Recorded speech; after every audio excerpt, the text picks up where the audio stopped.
다 같이 성경을 들고 일어서시기 바랍니다. 봉독해 드릴 하나님의 말씀은 신약성경 에베소서 5장 18절 말씀을 제가 봉독해 드리겠습니다. 이것은 하나님의 말씀입니다. 술 취하지 말라. 이는 방탕한 것이니 오직 성령으로 충만함을 받으라. 아멘. 갈라디아서 5장 22절과 23절 말씀 봉독해 드리겠습니다.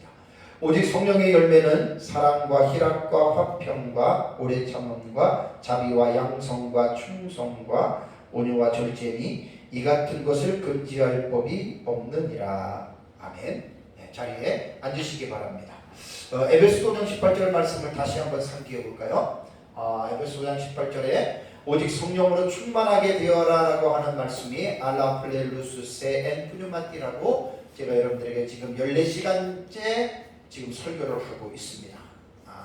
지금 3시간째, 오후까지 하면 14시간이 되죠. 여기 보면은 이제 플레루스세라고 하는 동사 충만함을 받으라라고 하는 말은 이제 플레로에서 왔다 그랬죠. 가득하다, 가득 채우다, 넘치다 이러한 뜻에서 왔습니다. 이 플레루스세는 명령형이고 현재 수동이인 복수라고 여러분들에게 말씀을 드렸죠. 명령형이기 때문에 모든 그리스도인들은 오직 성령으로 인하여 계속해서 충만하라라고 하는 그런 뜻입니다. 그리고 이것이 시제로서는 현재형이기 때문에 계속해서 성령에 의하여 충만해져야 된다라고 하는 말이고, 또 수동태이기 때문에 우리가 어떤 자의적으로나 또 우리가 노력을 통해서 우리가 어떤 성령을 충만하게 되는 것이 아니라 수동태이기 때문에 하나님에 의하여 온전하게 우리에게 이러한 성령의 충만함이 와야 된다라고 하는 이제 그러한 말입니다. 그래서 우리가 본절을 미시문법적인 의미로 명령형 현재 수동인 복수로 우리가 이 본문을 자세하게 읽는다면 너희들이 이제 이 남성이니까 너희 남자들이죠. 그러니까 이제 너희들로 본다면 너희들이 계속해서 성령에 의하여 가득 차라, 충만해져라 라고 우리는 이 본문을 그렇게 이제 읽을 수가 있습니다. 마치 술을 마시는 사람들이 술에 취하면 이성이 마비가 되죠. 도덕과 윤리적으로 완전히 해이하게 되고 상상을 초월하는 그런 회개망측한 그런 말과 행동을 하게 됩니다. 마찬가지로 성령에 취하게 되면 성령께서 그 사람의 지성과 감성과 의지를 다스리고 지배하기 때문에 성령을 따라서 우리가 살아가기만 한다면 하나님이 원하는 사람, 하나님이 기뻐하는 그런 말씀대로 살아가는 삶을 살 수 있다라고 하는 것을 여러분들이 꼭 기억을 하셔야 됩니다. 성령 충만 시리즈 이번 시간이 이제 13시간째입니다. 13시간째이고 이제 제가 성령 충만 시리즈의 마지막 부분을 제가 갈라디아서 5장 21과 23절에 기록된 이제 성령의 9가지 열매 이 텍스트를 가지고 제가 이제 성령의 충만 시리즈를 제가 이제 마무리를 하는데 이제 지난주에는 성령의 열매 가운데에 4번째 열매인 오랜 참음과 5번째 열매인 자비와 6번째 열매인 양성과 7번째 열매인 충성에 대해서 말씀을 드렸죠. 이번 시간에는 이제 8번째 열매인 온유에 대해서 말씀을 드리려고 합니다.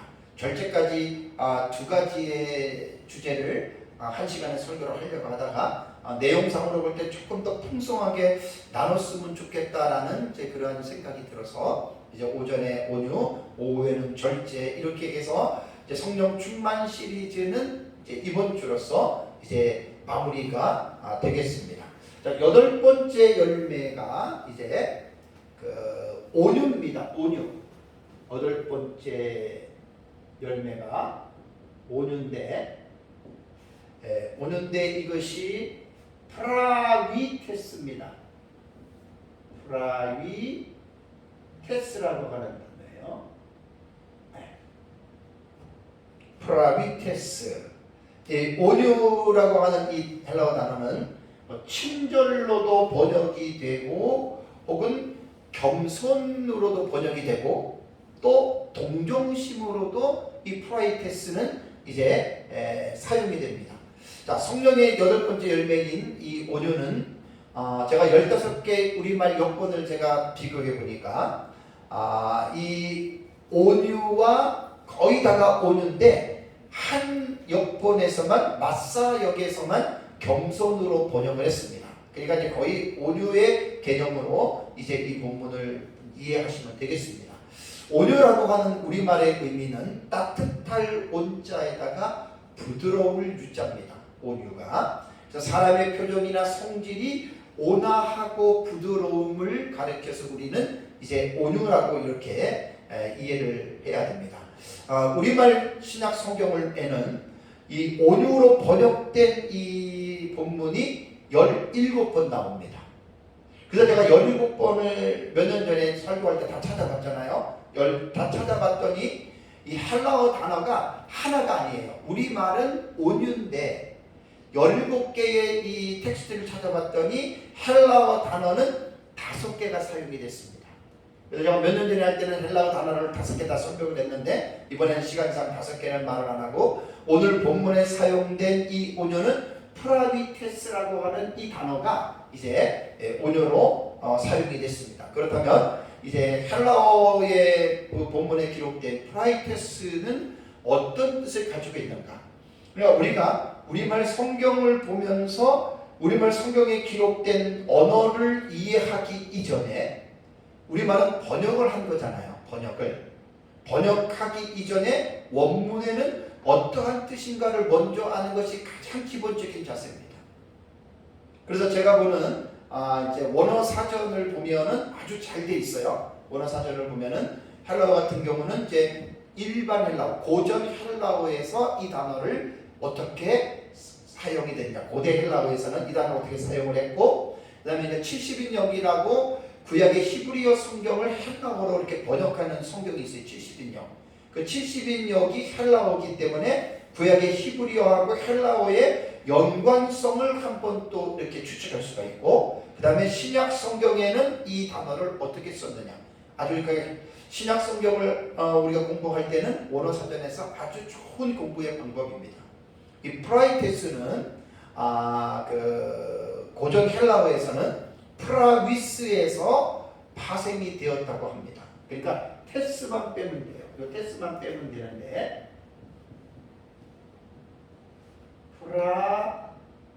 프라위스 여기에서 테스를 빼고 이제 위스예요. 프라위스에서 파생이 됐는데 이 단어가 기원전 5세기에 그리스 역사가 투키디데스라고 하는 역사가 있습니다. 이때부터 이 프라이테스라고 하는 이 단어를 사용하기 시작했다고 합니다. 그래서 이 단어는 온유, 온화, 친절 이렇게 명사형으로 이 단어를 사용을 했습니다. 이 투키디데스는 BC 5세기 말에 그 아테네와 스파르타의 전쟁을 다룬 펠로폰네소스 동맹 전쟁이 있죠. 그 전쟁을 쓴 사람이에요. 투키디데스는. 그래서 이제 제가 중간사를 강의하고 중간사를 지난 몇 년 전에 중간사 그 세미나 때 말씀드렸잖아요. 아테네를 중심으로 한 델로스 동맹과 그다음에 스파르타를 중심으로 한 그 펠레폰네소스라고 하는 이 동맹 간의 싸움이 이것이 바로 펠레폰네소스 전쟁입니다. 그리스 전쟁입니다. 그래서 그것을 쓴 사람이 이제 투키디데스인데 이제 이 사람 때부터 이제 프라이테스는 이렇게 단어가 사용이 됐다. 그래서 프라이스의 단어본에 사용된 단어들의 의미를 살펴보니까 아주 자세하게 나더라고요.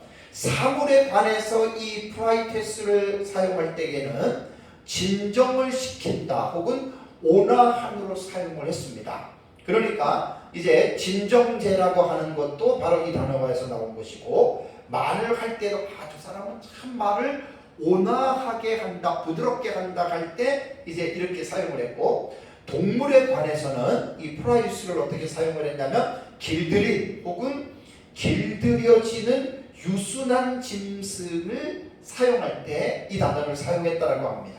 그러니까 야생마들을 이제 길들일 때, 짐승을 길들일 때 야생마들은 막 그냥 거칠잖아요. 그 거친 말들을 이제 부드럽게 길들일 때 이 동물에 대해서 이 프라이스를 사용했고, 또 사람에 관해서는 이 단어를 어떻게 썼냐면 분노하고 난폭하고 매정하고 잔인한 사람들의 반대가 되는 개념입니다.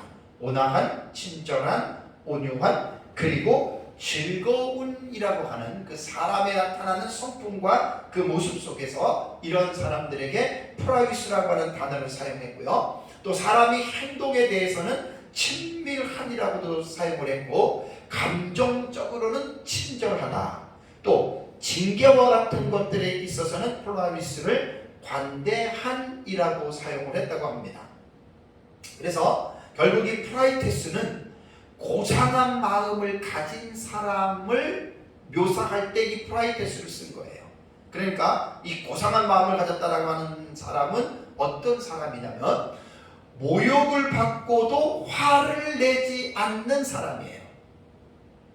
또 재판에 임하여서 인정 많은 재판관을 가르칠 때에도 이 프라이테스를 썼고요. 그 다음에 나라를 다스림에 있어서 아주 나라를 잘 다스리는 자비로운 왕을 묘사할 때에도 이 프라이테스를 썼다 그래요.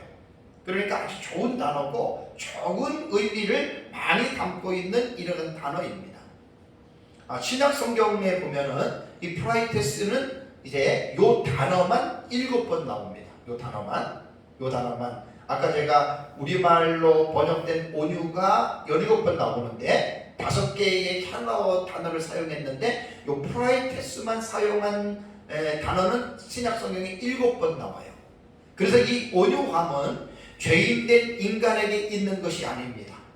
이것은 예수 그리스도와 연합한 가운데에 성령으로 말미암아 그 하나님의 형상을 본받을 때 나타나는 이러한 그 성령의 열매입니다. 그래서 이번 시간에는 제가 이 온유, 프라이테스라고 하는 이 단어를 가지고 신약 성경에 어떻게 이 단어가 사용되었는지에 대해서 몇 군데를 제가 여러분들에게 말씀을 제가 드리겠습니다. 우선 고린도후서 10장 1절을 한번 볼까요? 주제 설교입니다. 제 설교는 주제가 아니고 성령 충만 시리즈의 주제 설교이기 때문에 본문은 자세하게 주의하지 않고요. 고린도후서 10장 1절을 보면은 너희를 대하여 대면하면 겸비하고 떠나 있으면 담대한 나 바울을 자기를 수식을 했어요. 이런 나 바울은 이제 그리스도의 온유와 관용으로 친히 너희를 권하고 라는 말이 나오죠. 그죠? 여기에서 보면은 예수 그리스도께서 지상에 계실 때에 사람들에게 보여주셨던 그 예수님의 태도가 물론 성경에는 많이 나오지만 고린도 교회 성도들에게 바울이 말한 것은 뭐냐면 예수님의 온유와 관용을 지금 말을 하고 있다라고 하는 말입니다. 그러니까 지금 프라이테스라고 하는 성령의 8번째 열매인 이 온유는 바로 예수 그리스도께서 가지고 계셨던 성품 그 자체예요. 마태복음 11장 29절도 우리가 너무나 잘 아는 내용이죠. 나는 마음이 온유하고 겸손하니 나의 멍에를 메고 내게 배우라. 그리하면 너희 마음이 쉼을 얻으리니 라는 말이 있습니다. 예수님은 마음이 온유하세요. 부드러우세요. 노하지 않으시고 따뜻하시고 참을 줄 아시는 정말 그러한 마음이 온유하고라고 이렇게 말을 했습니다. 그래서 이 온유는 우리 인간에게 있는 것이 아니고 바로 하나님에게 성자 하나님이신 바로 그리스도께서 가지고 계셨던 이 성품이셨기 때문에 우리는 예수님의 말씀대로 우리가 이 온유를 여러분 그런 마음을 우리가 본받는 자들이 되어야 됩니다. 다음에 이제 이 온유는 잘못을 범한 성도들을 대할 때에 이 온유에 관한 말씀을 썼거든요. 자, 고린도전서 4장을 가보세요. 고린도전서 4장 21절을 보면 바울이 고린도 교인들에게 이러한 말을 합니다. 너희가 무엇을 원하느냐? 내가 매를 가지고 너희에게 나아가랴? 사랑과 온유한 마음을 가지고 나아가랴? 이 뜻은 뒤에 잠깐 내가 또 다시 한번 설명하는 시간이 있습니다. 그래서 이제 사랑과 온유한 마음, 그러니까 매와 온유와 사랑과 온유를 지금 비교해서 지금 말을 하고 있습니다. 갈라디아서 6장 1절에도 보면은 형제들아 사람이 만일 무슨 범죄한 일이 드러나거든 신령한 너희는 온유한 심령으로. 그러니까 이 사람이 살다 보면은 잘못할 수 있잖아요. 상대가 나한테 잘못할 수도 있고 어떤 사람은 교회 안에서 공적으로 잘못할 수도 있고 그 잘못한 사람들을 대할 때 온유한 마음을 가지고 대하라고 하는 그러한 말입니다. 디모데후서 2장 25절도 보시면 디모데후서 2장 25절도 보시면 거역하는 자를 온유함으로 훈계할지니 그랬습니다. 때로는 책망할 때도 있지만 이 책망만 하는 것이 아니라 때로는 온유함으로 가르치기도 하라 그런 뜻입니다. 그러니까 성경은 어떤 부분을 한 부분만 딱 강조해서 말하는 것이 아니라 동전의 양면이 있듯이 성경 전체를 통해서 우리는 그 성경이 무엇을 우리에게 교훈하고 있는지를 생각해야 됩니다. 거역하는 자가 있으면 책망할 때도 있지만 디모데후서 2장 25절에는 온유함으로 훈계해라. 혹 하나님이 그들에게 회개함을 주사 진리를 알게 하실까 하며라고 말을 했습니다. 자, 이제 세 번째는 온유한 자는 땅을 기업으로 받게 된다. 잘 아는 우리 마태복음 5장 5절입니다. 팔복이 있죠. 마태복음 5장 5절을 보면 온유한 자는 복이 있나니 그들이 땅을 기업으로 받을 것이며. 지금 성령의 열매 8번째 온유에 관해서 설교하고 있습니다. 온유가 왜 중요하고 왜 우리에게 필요한지, 왜 온유한 삶을 살아야 되는지, 열매를 맺어야 되는지에 대해서 지금 보고 있는데요. 마태복음 5장 5절에는 온유한 자가 복이 있다. 여기서 프라이테스 이 온유는 외형적인 폭력이나 잔인함의 반대어에 불과합니다. 반대어의 개념을 갖고 있습니다. 그런데 이것이 어떤 외형적인 폭력이나 잔인함의 반대어로만 사용되는 것만이 아니고 고통받고 그 고통을 오래 참음으로 인내하는 온화하고 부드러운 마음의 자세를 말하고 있습니다. 마태복음 11장 29절에도 예수님이 나는 마음이 온유하고 겸손하니라고 예수님께서 말씀을 했습니다. 그러니까 예수님 자신이 마음이 온유하고 겸손하다. 조금 전에 제가 말씀을 드렸어요. 그래서 예수님 자신 자체가 바로 마음이 이제 온유한 분이다라고 하는 부분을 여러분 기억을 해야 됩니다. 자, 이에 대해서 칼빈은 이런 말을 했습니다.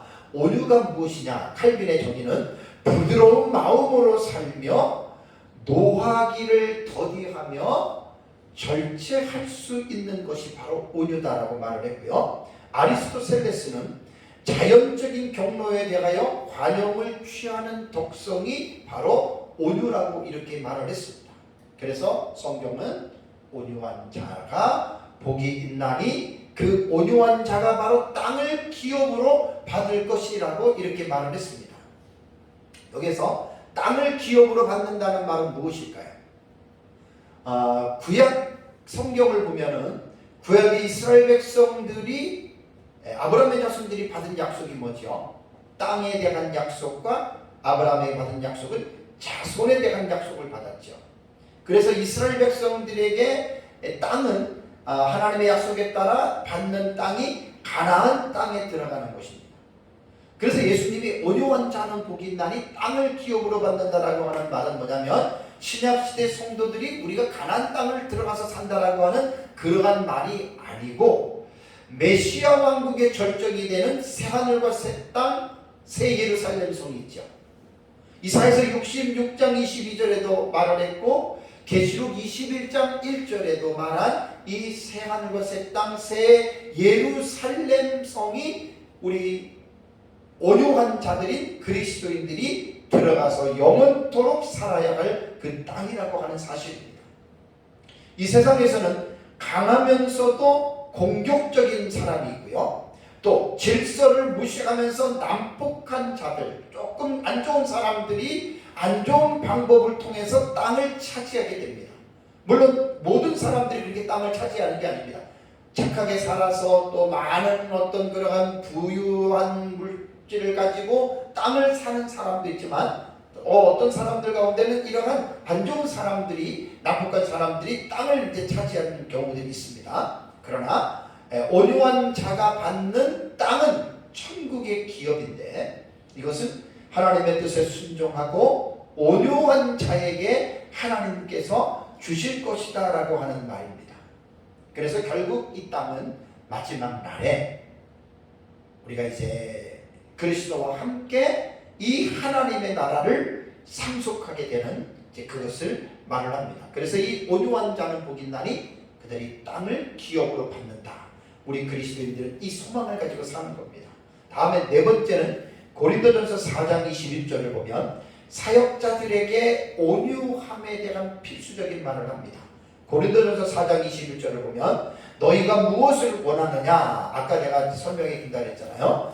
내가 매를 가지고 너희에게 나아가랴, 사랑과 온유한 마음으로 나아가랴 라고 지금 바울이 이런 말을 했습니다. 매와 사랑과 온유를 지금 비교해서 설명을 하고 있는데, 본문을 잠깐 제가 배경에 대한 부분을 설명하면 고린도 교회 성도들이 잘못된 신앙과 거짓 교사의 미혹에 빠져서 교회가 상당히 시끄러웠습니다. 많은 혼란들이 있었습니다. 그래서 복음으로 고린도 교회를 세웠던 이 어미의 심정을 가지고 있는 이 바울이 고린도 교회 성도들에게 그러한 교회 안에 여러 가지의 잘못된 혼란상을 듣고 내가 어떤 자세로 너희들에게 가기를 원하느냐라고 지금 두 가지의 어떤 그 방향을 지금 설명을 한 거예요. 그러니까 바울이 매를 가지고 나갈까 아니면 사랑과 온유한 마음으로 나갈까, 바울이 선택하는 것이 아니라 고린도 교회 성도들이 선택을 하라는 겁니다. 분명히 고린도 교회 안에 문제가 있었습니다. 근데 그 문제를 해결하기 위하여 사도인 바울이 간다면 너희들이 선택해라. 내가 매를 갖고 가랴? 아니면 사랑과 온유한 마음을 갖고 나가랴? 이건 고린도 교회의 성도들이 선택해야 될 사안입니다.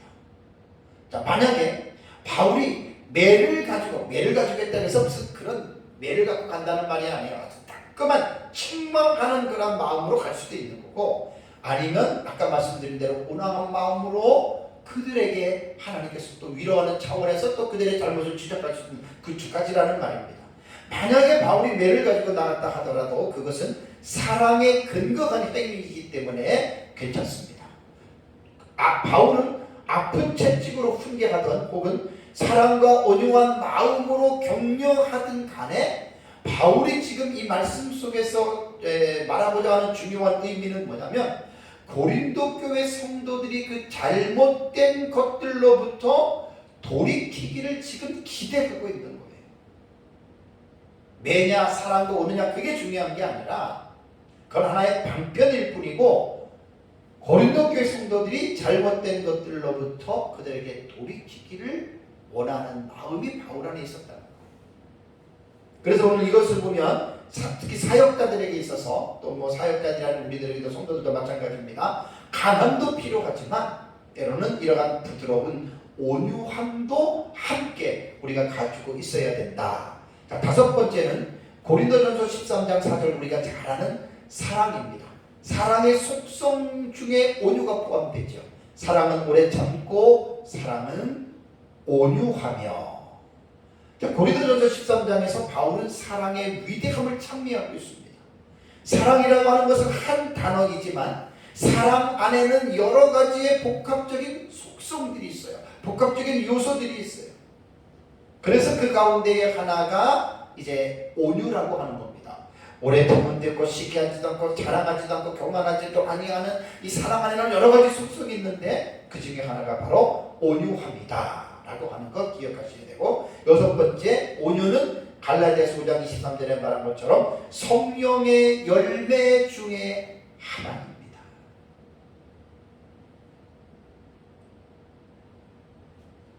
신약 성경에서 이제 일곱 번째로 볼 때 온유한 마음과 자세는 하나님이 우리에게 원하는 것입니다. 에베소서 4장을 볼까요? 제가 에베소서 4장 주에 설교할 때 이 본문 여러분들에게 말씀을 드렸습니다.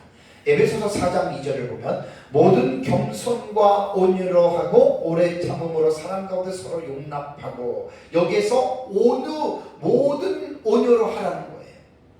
그러니까 앞에서 말씀드린 일반 헬라어의 용법에 따르면 플라미스는 온유한 자는 본능과 충동 혹은 격동 등 감정을 제어할 수 있는 삶을 살아가는 것이, 여러분, 이것이 온유입니다.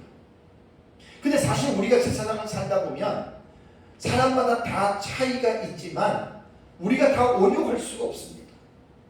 어떤 사람과의 어떤 사건을 통해서, 어떤 환경을 통해서 우리는 본능에서 나오는 어떤 충동, 어떤 격동적인 감정들을 우리가 참 통제하기가 힘든 사람들이 있고 힘들 때가 있어요. 저도 여기에 속하는 사람입니다.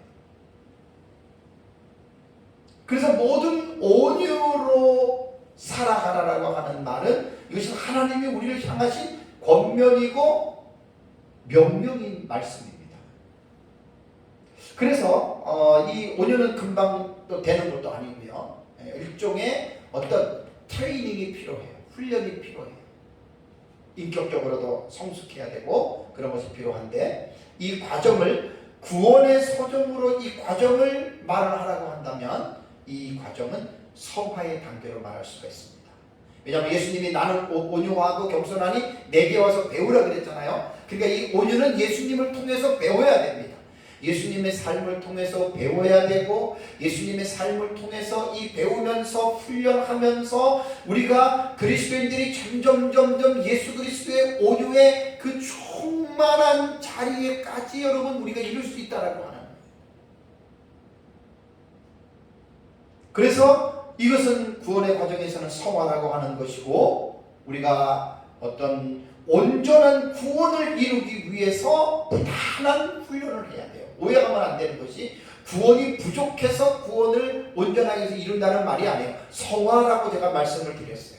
성화는 구원의 조건이 아닙니다. 성화는 구원받은 자에게 나타나는 성령의 분명하게 따라야 할 열매이기 때문에 성화는 구원의 조건하고는 상관이 없어요. 구원받은 자들에게 나타나는 열매들이기 때문에 성경은 부지런히 예수 그리스도의 장성한 분량에 이르기까지, 머리이신 그리스도에게까지 자라가라고 에베소서에서는 우리에게 교훈하고 있고, 성경 전체에서 그런 교훈을 우리에게 하고 있습니다. 예수님의 제가 설교를 준비하면서 이 성령이 충만하면, 지금 성령의 열매 가운데 지금 설교하는 중요한 제가 핵심은 뭐냐면, 성령이 충만하면 성령의 열매를 맺는다는 거예요. 그러니까 성령이 충만하면 지금 사랑이랑 화평, 그 다음에 오래 참음부터 쭉 성령의 열매들을, 속성들을 여러분에게 말씀을 드렸잖아요. 8번째 이 온유도 성령이 충만하면 성령에 의한 열매를 맺을 수 있다라고 하는 말입니다. 그래서 제가 설교 가운데에 예수님의 제자들 가운데 12제자 중에 딱 2사람에 관해서만 좀 말을, 3사람입니다. 3사람에 관해서 말을 하려고 하는데, 제가 12제자의 성품을 다, 성격을 전부 다 제가 찾아본 건 아니고, 그냥 설교 때에 이 3사람에 대해서만 그냥 성경에 있는 구절을 가지고 여러분들에게 좀 한번 보려고 합니다. 그래서 예수님의 제자들 가운데에 그 기질로 말하면 다혈질의 기질이 온유하지 못합니다. 순간적인 충동, 격동에 의해서 화를 내고 분노하는, 또 분노 조절 장애라고 하는 신경질적인 증상도 있죠, 그죠? 네, 많습니다, 그런 사람들. 자기 분을 어떻게 사귈지를 몰라요. 제가 참 지난주에 얘기를 했잖아요. 우리 손자 지금 17개월 됐는데 밖에 못 나가게 하니까 자기 분으로 머리를 막 툭툭 치는 거야. 그래서 제가 그 어린아이지만 쟤도 우리와 같은 똑같은 인격을 가진 인격체예요. 그러니까 어린아이부터 어린애 이르기까지 사람은 누구나가 다 그런 마음들을 가지고 있어요. 그래서 이 기질적으로 다혈질을 가지고 있었던 사람들이 이제 이 온유에 대한 훈련을 좀 많이 받아야 됩니다. 자, 그렇다면 야고보와 요한에 대해서 한번 볼까요? 자, 마가복음 3장을 볼까요? 마가복음 3장 17절을 보시면, 마가복음 3장 17절에 또 세베대의 아들 야고보와 야고보의 형제 요한이니 그랬습니다. 여기 보면 이 둘에게는 보아노게 곧 우레의 아들이란 이름을 더하셨으며 라는 말이 나오죠. 여기에 보아노게라고 하는 이 단어는 헬라어로 보아네르게스라고 하는 단어입니다. 곧 이 보아네르게스는 우레의 아들이라는 뜻이에요. 그러니까 해석을 해주잖아요. 우레의 아들이라고 하는 말입니다. 그러니까 예수님께서 세베대의 아들 야고보와 요한에게 붙여주신 별명이 뭐냐? 너희는 보아네르게스라는 말이에요. 우레의 아들이라고 하는 말이에요. 여기 우레라고 하는 이 단어는 명사 브론테입니다. 브론테. 이 브론테라고 하는 이 우레는 천둥입니다. 천둥. 턴더. 영어로 말하면 턴더예요. 천둥이에요. 천둥. 그러니까 이 천둥의 아들이다 이런 뜻이잖아요. 그러니까 여기서 우리가 뭘 볼 수 있냐면 세베대의 아들인 야고보와 요한은 형제인데 야고보와 요한의 기질과 성격은 우레의 천둥에 비견될 수 있는 격렬한 성품을 가지고 있다. 그런데 기질적으로 말하면 이것은 이제 다혈질의 기질로 이제 구분이 될 수가 있습니다. 그래서 복음서에 보면은 이 두 사람의 기질과 성격을 가늠할 만한 내용이 나오는데 마가복음 9장 38절을 보세요. 마가복음 9장 38절을 보면 여기도 이제 요한이 나옵니다. 요한이 예수께 여짜오되 선생님 우리를 따르지 않는 어떤 자가 주의 이름으로 귀신을 내쫓는 것을 우리가 보고 우리를 따르지 아니함으로 금하였나이다. 뭔가 좀 성격적으로도 과격한 사람이에요. 좀 다름은 다르고 그러면 같이 예수님에 대한 사상을 믿고 있으면 금하거나 그러면 되는데 아주 성격적으로 딱 부러지고 강하고 이제 이런 모습이 여기서 지금 요한에게서 우리가 볼 수가 있고요. 또 하나 누가복음 9장을 보십시오. 누가복음 9장 54절과 55절을 보면 제자 야고보와 요한 나옵니다. 야고보와 요한 나오죠. 세베대 아들입니다. 요한이 예수께 여짜오되 제자 야고보와 요한이 이를 보고 이르되 주여 우리가 불을 명하여 하늘로부터 내려 저들을 멸하라 하시기를 원하나이까? 55절에 보면 예수께서 돌아보시며 꾸짖으셨다. 참 성격이 어떻습니까? 요한과 야고보 좀 성격이 어때요? 뭔가 좀 불의한 일을 보고 주님 우리가 불을 명해서 하늘로부터 불을 태워서 저 사람 죽여버리라 할까요? 지금 이런 뜻이라는 말이에요. 신학자 제롬은 야고보와 요한의 기질을 이렇게 표현을 했습니다. 불을 뿜는 듯한 열변과 관련해서 생각했습니다. 그러니까 쉽게 말하면 설교를 갈 때 그 조용조용한 설교가 아니라 막 불을 뿜을 듯한 어떤 열정적인 그 설교가들 있잖아요. 그죠? 네. 이렇게 이제 요한과 야고보는 이러한 기질을 가지고 있다라고 어떤 좋은 면에서 이제 제롬은 말을 했고 혹자는 그들은 불같은 성격을 가진 자들이다. 다혈질의 소유자들이라 이렇게 말을 했는데 둘 다 맞습니다. 설교자들이 기질에 따라서 설교를 하거든요. 조용한 사람들은 큰 소리로 설교를 못하고 열정적으로 설교 못합니다. 조용하게 차분하게 합니다. 그게 그 사람의 기질이고 또 막 다혈질이나 이런 기질 같은 사람들은 조용하게 하는 것이 힘들어요. 저 같은 경우도 좀 다혈질 계통이거든요. 제가 한 5년, 10년 전에만 해도 아주 불같은 좀 강력한 설교를 저도 했고 지금 이제 체력적으로도 많이 약해져서 제가 못할 뿐입니다. 그건 어떤 기질적인 문제입니다. 기질적인 문제. 야고보는 예수님의 12 제자들 중에서 최초의 순교자가 됐죠. 그리고 요한은 예수님의 제자 가운데 가장 오래 살았던 제자입니다. 바로 이 요한이 우리가 잘 아는 사도 요한입니다. 사도 요한은 요한복음과 요한 1서, 2서, 3서, 그 다음에 요한계시록을 쓴 신약성경의 5가지 성경을 쓴 저자예요. 원래 이렇게 사도 요한이 불같은 사람이었는데 우리는 사도 요한을 어떻게 알고 있지요? 성경학자들이 사도 요한을 어떤 사도라고 말을 합니까? 그 앞에 수식이 붙는 것이 사랑의 사도라고 합니다. 여기서 우리가 알 수 있는 것이 뭐냐면 원래는 불같은 사람이었는데 불같은 성격을 가졌던 사람이었는데 이제 예수님 안에서 예수님의 제자로서 성령 안에서 계속해서 충만해지다 보니까 온유한 성품을 가진 온유의 극치를 이룬 사랑의 사도로 불릴 만큼 요한이 온화한 사람이 되었다라고 하는 말입니다. 다음에 이제 세 번째로 알아볼 사람이 누구냐면은 시몬의 아들 베드로입니다. 마태복음 26장 51절과 52절을 볼까요? 마태복음 26장 51절 52절을 보면 예수와 함께 있던 자 중에 하나가 손을 펴 칼을 빼어 대제사장의 종을 쳐 그 귀를 떨어뜨리니 52절에 이에 예수께서 이르시되 내 칼을 도로 칼집에 꽂으라 칼을 가지는 자는 다 칼로 망하느니라.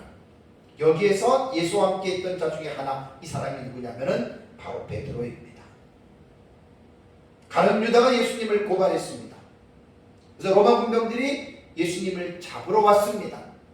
그때 베드로가 칼을 갖고 있었는데 그 칼로 제사장의 종을 쳐서 귀를 하나를 잘라서 떨어뜨렸습니다. 그만큼 베드로도 다혈질적인 사람입니다.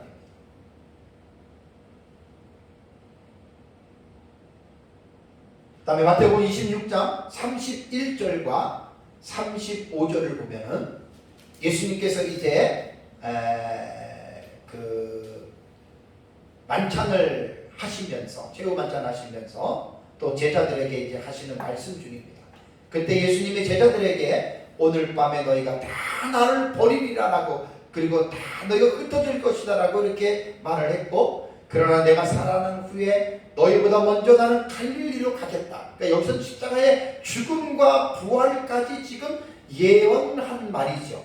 근데 33절을 보면 베드로가 어떻게 대답합니까? 모두 주를 버릴지라도 나는 결코 버리지 않겠습니다. 자기 확신이 강하고 말이 먼저 앞서는 그 다혈질의 기질에다가 아주 급한 어떤 성격을 가진 이 베드로였습니다.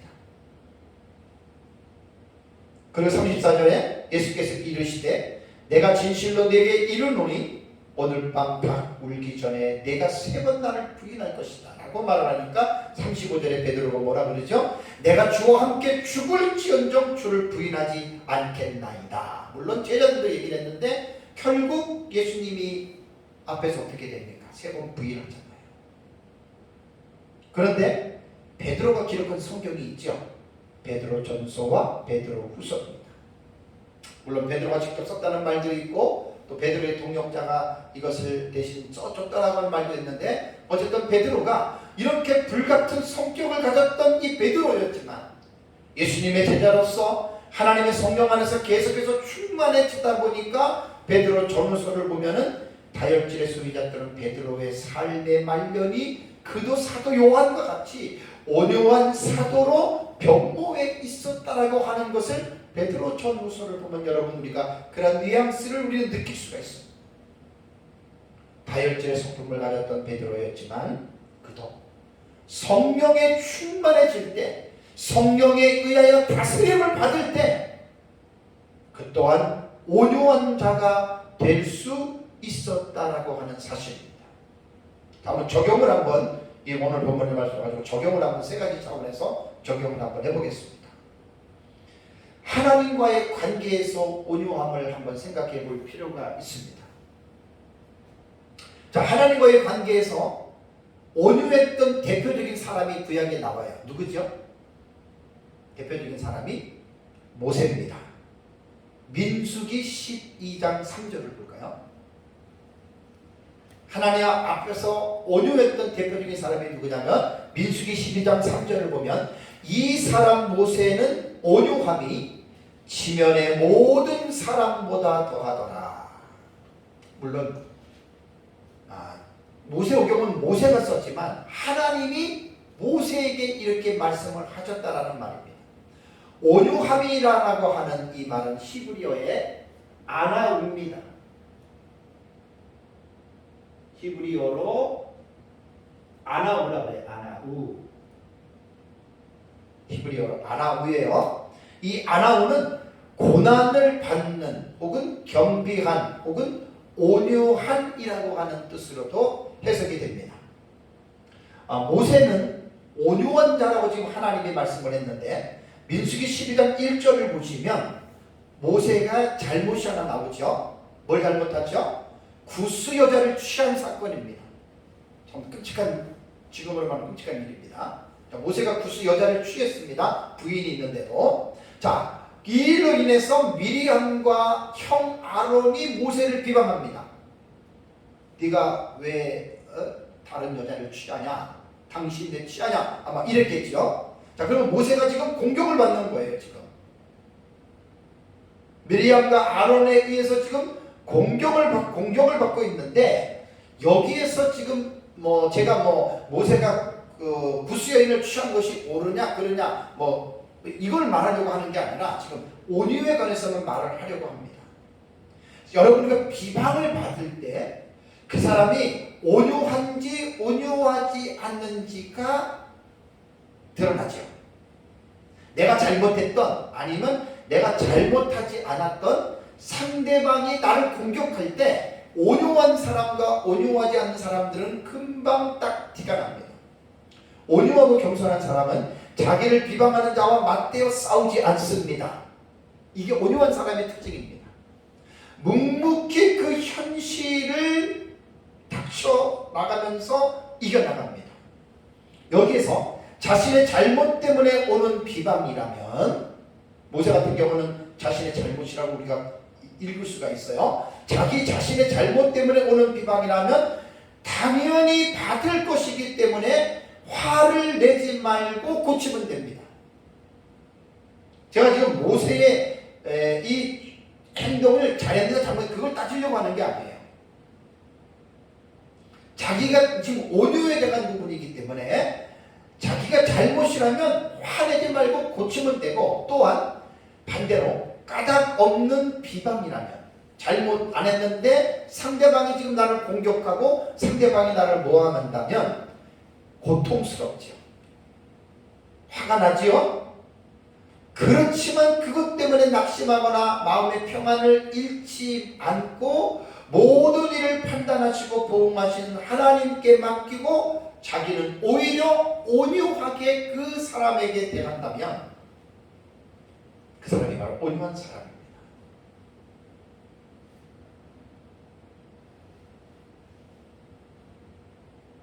우리가 하나님과의 관계에서 모세가 지금 조금 내가 사람과의 관계 부분에서 지금 이제 내용을 먼저 좀 얘기를 했지만, 여기 하나님과의 관계에서 볼 때 여러분, 우리가 하나님과의 어떤 약속이 있고 우리가 어떤 삶 속에서 무엇을 이루어야 할 때가 있습니다. 종종 그때 우리 하나님께 기도하죠. 하나님, 내가 급합니다. 하나님, 내가 지금 이렇게 해야 됩니다. 근데 하나님 꼭 들어 응답해 주실 수 있는데 하나님의 기도의 응답이 속히 응답되지 않는 경우들이 좀 있죠. 그럴 때 온유하지 않는 사람은 하나님을 원망할 수 있고 하나님을 대줄 수 있습니다. 영적으로. 그러나 영적으로 온유한 사람은 아무리 더디더라도, 또 하나님이 안 돼 하고 하나님이 그것을 거절했을 때라도 온유한 사람은 하나님을 향해서 화를 내거나 대들거나 그러지 않는다는 이야기예요. 모세가 12장 3절에 이 사람 모세는 온유함이 지면의 모든 사람보다 더하더라라고 하는 말은 뭐냐면, 모세는 참을 수 있었다는 거예요. 금방 분을 내고 화를 내고 이런 차원에서 이렇게 대한 사람이 아니라 절제할 수 있었다는 거예요. 이제 오후에 절제에 대한 설교를 이제 열매를 마지막으로 제가 설교를 하는데, 모세는 이렇게 자기 자신을 온화하게 자기 자신을 딱 조절할 수 있는 그 힘이 있었던 사람이에요. 지면의 모든 사람보다 더한 사람입니다. 최고의 사람입니다. 우리가 하나님과의 관계에서 온유한 자들이 되어야 됩니다. 하나님이 노해도 안 된다 해도 우리는 온유한 마음으로 하나님을 대해야 됩니다. 경고망동하게 하나님 앞에서 우리가 그렇게 해서는 안 되고 이런 하나님과의 관계에서 온유함으로 우리가 해야 되고요. 두 번째는 사람들과의 관계에서 온유함이 있습니다. 사람들과의 관계에서 인간은 사회적 동물이죠. 사회적 동물이라고 하는 말은 뭐냐면 혼자서 사는 게 아니라 같이 만나서 연합해서 서로 관계를 필요로 하면서 살아가는 존재라고 하는 말입니다. 사람이라고 다 똑같지 않잖아요. 내면을 보면은 기질이나 성격이 매우 다양합니다. 천이면 천, 만이면 만 다 다릅니다. 다 똑같지 않습니다. 그래서 사람이 서로 사회적인 존재이기 때문에 서로 만나서 관계를 통해서 이제 교제를 하게 되면 자신과 다른 유형의 사람들을 만나서 교제하다가 보면은 트러블이 생기잖아요. 불화가 생깁니다. 이럴 때 온유하지 못한 사람들은 특징이 딱 나타나죠. 벌컥 화를 내요. 벌컥 화부터 내요. 감정을 아주 격하게 표현합니다. 말도 그렇고 행동도 아주 난폭하게 합니다. 왜 그렇죠? 온유하지 않기 때문에 그래요. 사람마다 정도의 차이는 있지만 모든 사람들은 온유한 사람이 없습니다.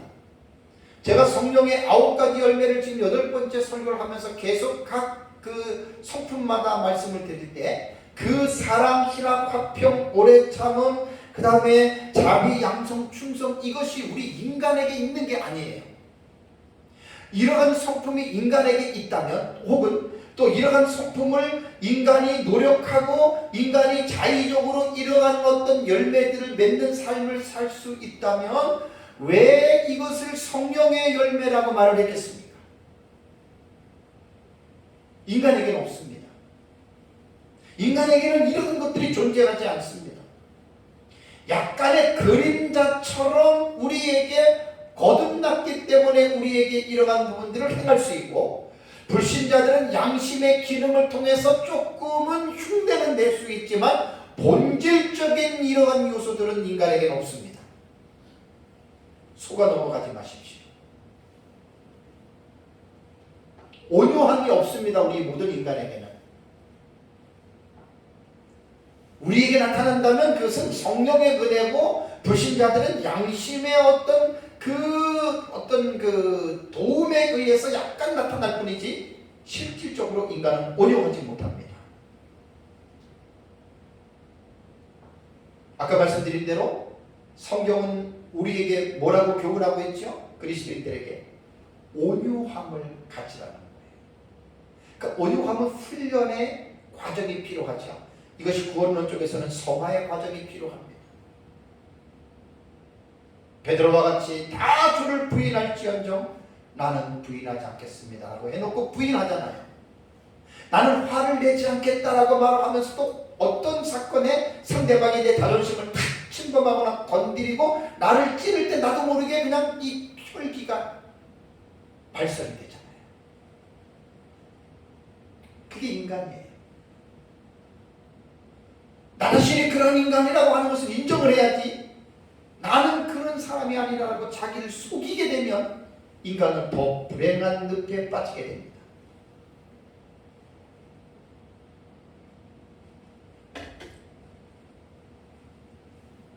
온유한 사람 없습니다. 그냥 온유한 척할 뿐입니다, 인간.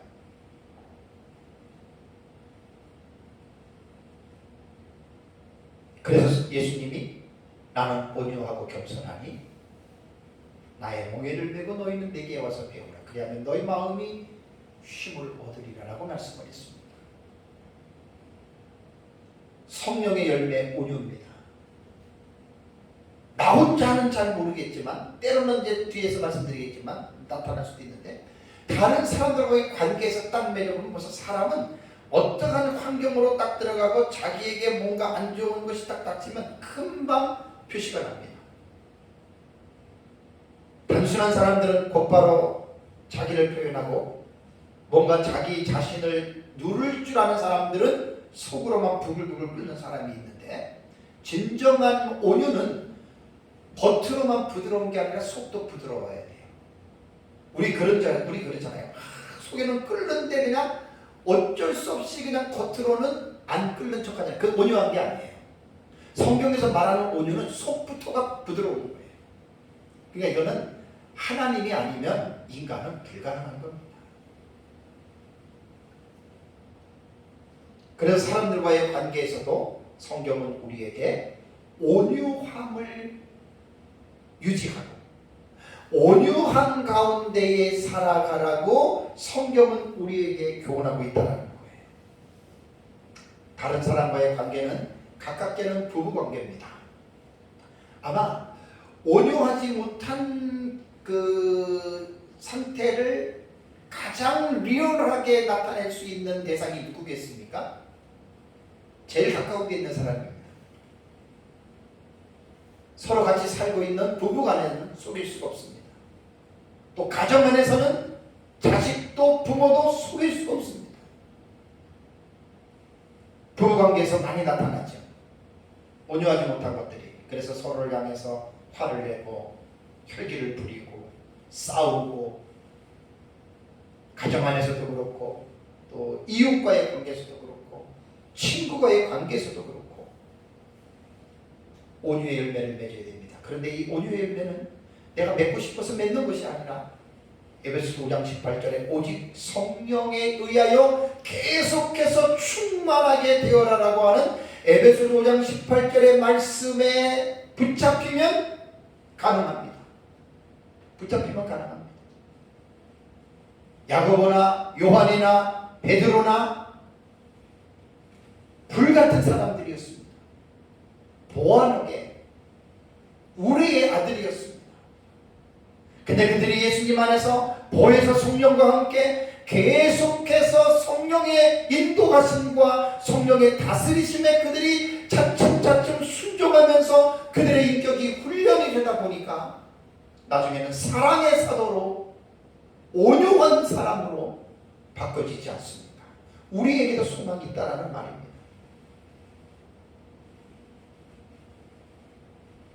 다음에 마지막 세 번째는 자신과의 관계에서 온유함을 한번 살펴봐야 됩니다.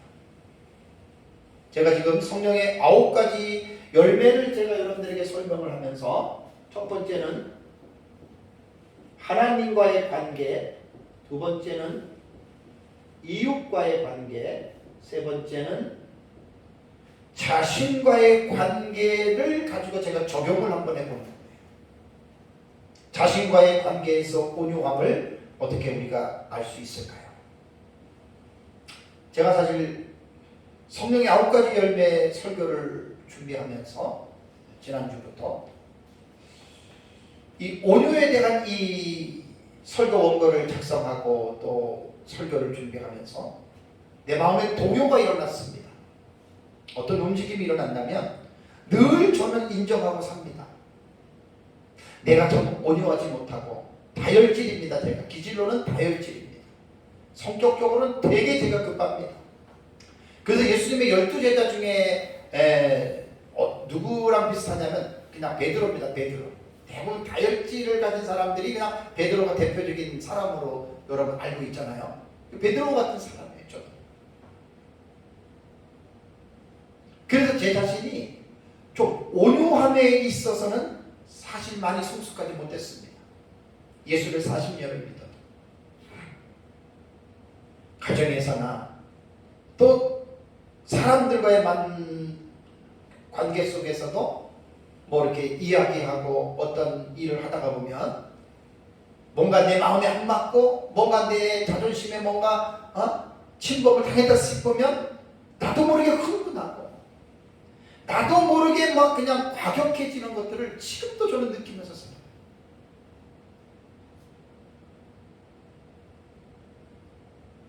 참 설교를 준비하면서 제 자신을 몇 번이고 되돌아보았습니다. 제가 세상에서 가장 많이 만나는 사람이 제 아내입니다. 하루 종일 같이 있습니다. 우리는 집에서 늘 같이 있고 운동도 같이 가고 거의 뭐 제 아내랑 늘상 그냥 결혼 이후에 계속 지금까지. 근데 같이 있는데 싫지를 않아요. 같이 있고도 또 있고 싶고 계속 또 있고 싶어요. 너무 좋아요. 근데 문제가 뭔지 아세요? 같이 있다 보니까 내 단점이 제일 많이 드러나는 게 아내 앞입니다. 다른 사람들은 일주일에 한두 번 보는 사람한테는 내 단점이 안 드러나요. 근데 매일 그것도 그냥 거의 붙어 있다 보니까 내 단점이 나타나는데 온유하지 못한 내 성품이 되게 많이 드러나요. 하나님 앞에서 하나님이 제 마음을 알기 때문에 내가 고백합니다. 어떻게 하면 제가 아내한테 신경질적인 말을 하지 않을까?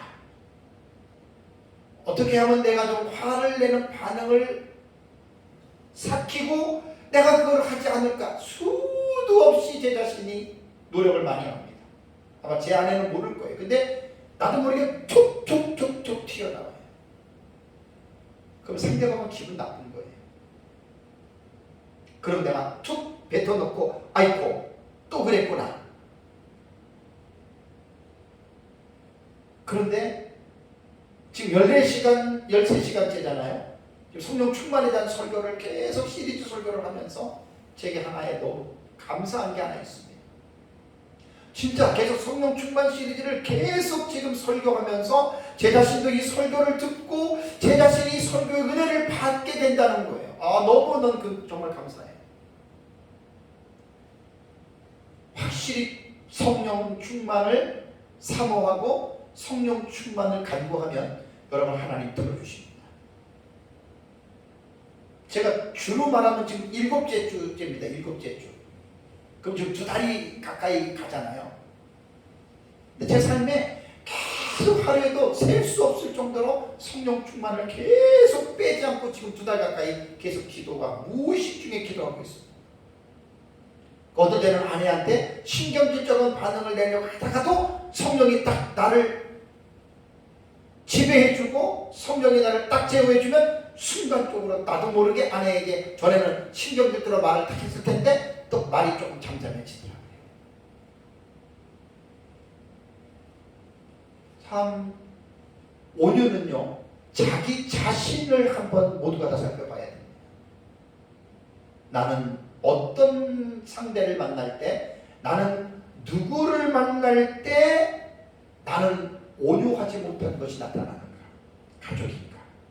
친구인가? 이웃인가? 다시 결론적으로 말씀을 드리면 온유함은 우리에게 있는 게 아닙니다. 예수 그리스도와 연합한 가운데에 성령으로 충만하게 될 때, 그래서 성령에 의해서 우리가 예수 그리스도의 형상을 본받으면서 예수 그리스도의 그 형상과 일치가 될 때 우리는 비로소 그때 성령의 열매를 맺게 되는데, 다혈질이고 급한 사람들은 특별히 이 온유에 대해서 기도들을 많이 하셔야 됩니다. 많이 자각을 하고 있어야 됩니다. 부부관계나 자녀들에게나 부모님에게나 이웃에게나 어쨌든 온유한 마음과 온유한 자세를 가지고 여러분 우리가 살아야 됩니다.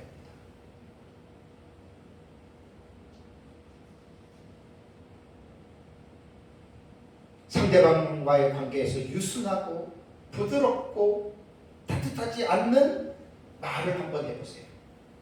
그런 행동을 한번 해보세요. 자, 바꿔놓고 생각해보세요.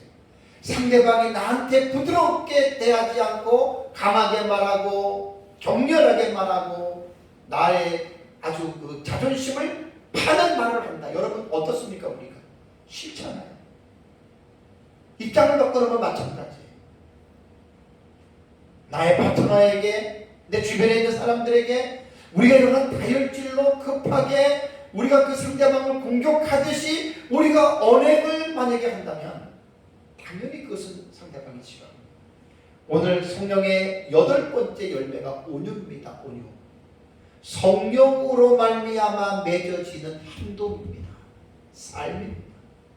이것이 에베소서 5장 18절에 말씀드린 대로 성령으로 충만해질 때 이 온유에 대한 이 삶이 나타난다라고 하는 이 사실을 잘 기억하시고, 플레루스세 시제가 현재형입니다. 계속해서 우리가 성령에 의하여 충만해지면서 이러한 온유의 열매를 맺는 삶을 살아가시기를 주님의 이름으로 축복합니다. 이 시간 함께 우리 다 같이 기도하겠습니다.